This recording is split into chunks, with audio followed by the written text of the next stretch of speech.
Howdy, everybody.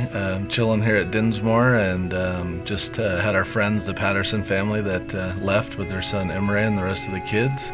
Emre was born with a femoral discrepancy where one leg is actually shorter than the other. So we look to our 3D printing and additive manufacturing solutions to try and give him a better quality of life. And we've been working with the family for about a year. We're working on a second generation shoe for Emre, and we actually designed a custom lattice structure for the shoe, used HP's multi-jet fusion technology to build it. We needed something that could withstand all the elements of kids and life, and just goes to show the power of what's happening in our industry. These are some other examples of custom specific 3D prints that we do here at Dinsmore for the medical community, and just want to get the education out there more than anything as far as how these technologies are changing people's lives one print at a time.